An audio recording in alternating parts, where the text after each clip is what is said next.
The world is changing. For many of us, it's changing for the worse, and a downward pull into despair is being felt by all. And among the many weights that hang around our necks, economic woes are becoming the most unbearable. From inflation to automation and labor migration, many Americans are gripped by the fears of joblessness, homelessness, and financial destitution. And safeguards against the impending doom are scarce and in high demand. So many have adopted spurious strategies to protect themselves from the looming darkness that is nearly upon us. Some people have chosen to enjoy the decline. Others have broken from the economic systems maintained by the American empire. A few have turned to prostitution, and more still have attempted to ascend a mountain tall enough to escape the rising floodwaters. But the lifeboats on this sinking ship are in short supply, and many are already full. Fortunately, I happen to have discovered a hidden cache, and I believe you can take one and make a decent life for yourself. Stick around, and I'll explain how you can secure a position for yourself amidst the civilizational decline.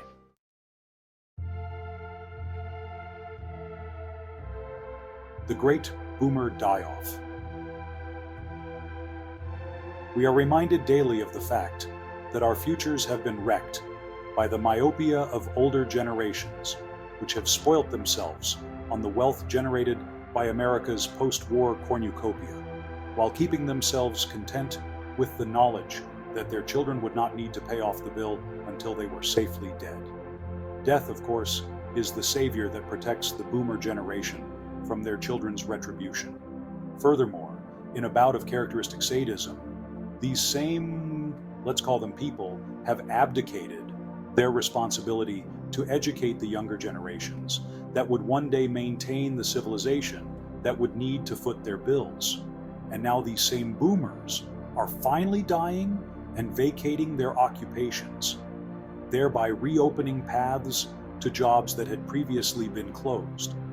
In so doing, the Great Boomer Die-Off parts the dark clouds overhead and allows a few rays of sunlight to reach their progeny on the earth below.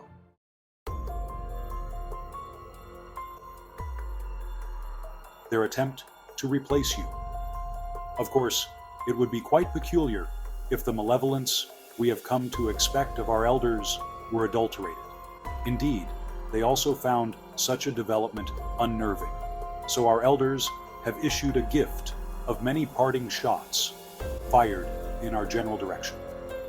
These constitute their last-ditch effort to pull up the ladders from the hell they've made for their children.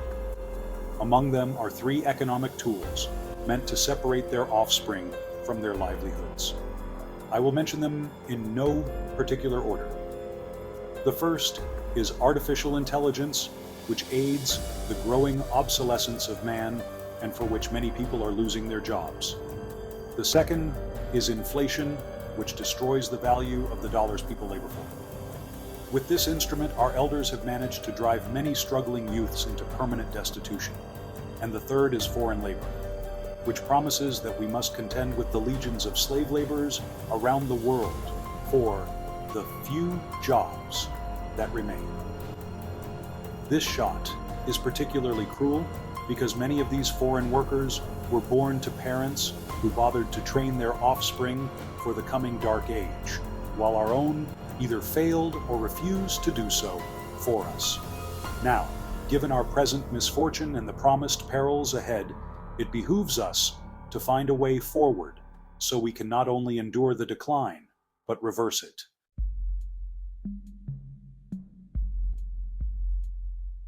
The direction of the money printer. But how might we do so? It is difficult to plan for the future if your environment is chaotic, and the economy is chaotic.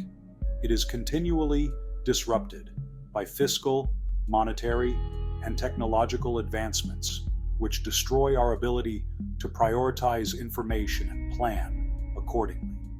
At the same time, dishonest news media regularly introduce lies and misleading truths to thwart our foresight. The dishonesty infects other parts of American life as well. However, I know a point of stability upon which a plan for a better future might be built. The point is an indisputable, irrefutable, and immovable truth about the financial, political, and social systems which mediate American society. Here it is. The money printer goes, brr. Truly, truly, truly do I say to you. The money printer goes, brr. It does as it has, and will continue to do so. And its operation ensures that those who are close to it will be insured from economic hardship until the day of the dollar's death. Therefore, one can protect oneself for quite a long while if one can first predict the direction of the money printer and then secure a position within its trajectory. So we are left with the question, in which direction does the money printer point? Now, the answer to this question is composite. It contains necessary and contingent directions. Necessary directions are those in which the printer must point, but contingent directions are those in which the printer may point. And necessary directions possess a constancy that the contingent ones lack, so it is more useful to base predictions on those than on the necessary contingent directions. Hence, we can protect ourselves from looming economic doom by identifying the necessary directions of the money printer and securing employment within them. So now we arrive at the question: what are the necessary directions for the money printer?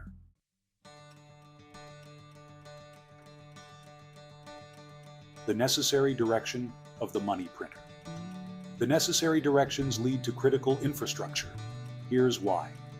The money printer is not self-sufficient.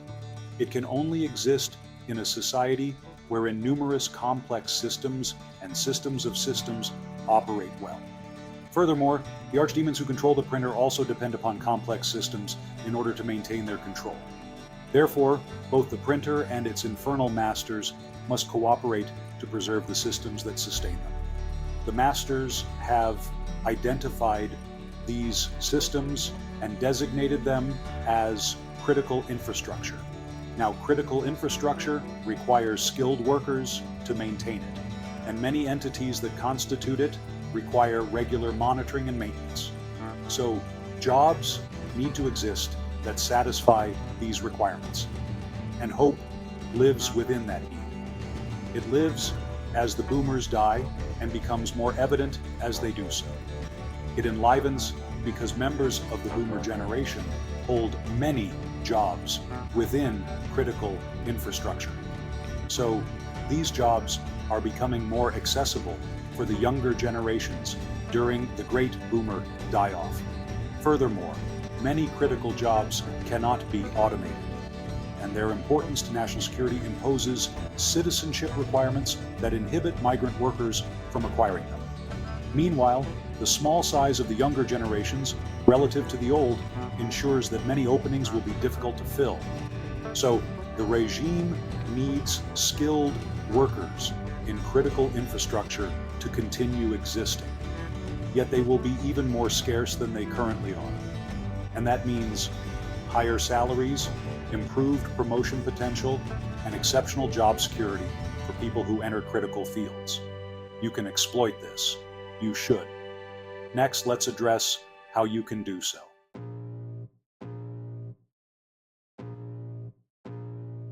How you can exploit it. You can capitalize on the lack of skilled workers in critical domains by identifying one domain, finding employment within it, and later becoming a government contractor for that portion of the infrastructure.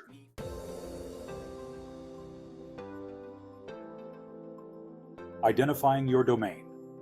To find a domain of critical infrastructure to enter, you should visit the website of the Cybersecurity and Infrastructure Security Agency, CISA.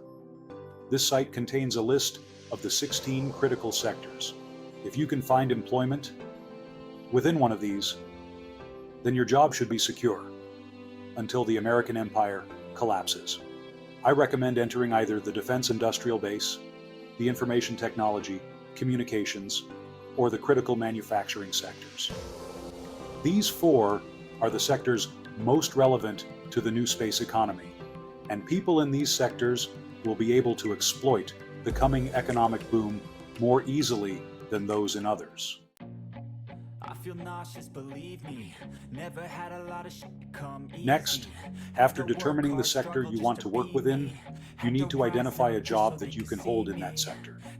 You can do so by identifying a government agency associated with that sector and investigating the kinds of jobs they hire for.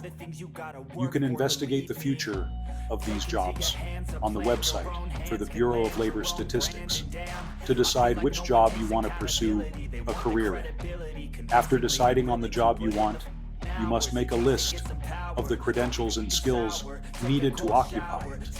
You can create this list by investigating job advertisements for the position in question. Once the list is complete, you now have a series of goals to pursue. The acquisition of an entry in the list is a goal. While pursuing your professional goals, you must begin applying for jobs in the sector. And you must not be picky about the kind of job that you acquire.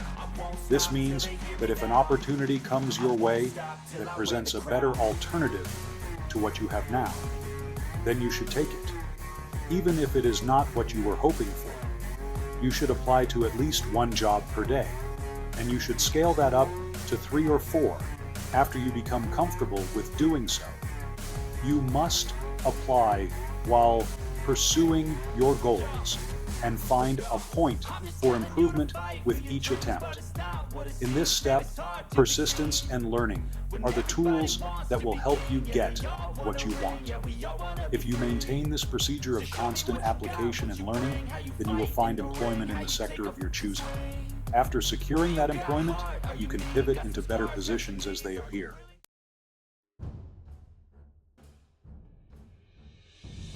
If you acquire your position in critical infrastructure, then you can plan to form your own contracting service. This means that you can build a network of competent people and acquire expertise in your chosen field. After several years of building and learning, you will be able to create your government contracting service, thereby becoming a business owner in a secure and lucrative section of the economy. You will also be able to create your own tech startup because your time in the sector will have revealed unmet demands that you can create a company to serve. And the profit potential of these two pathways is the most realistic avenue through which a normal person can become rich.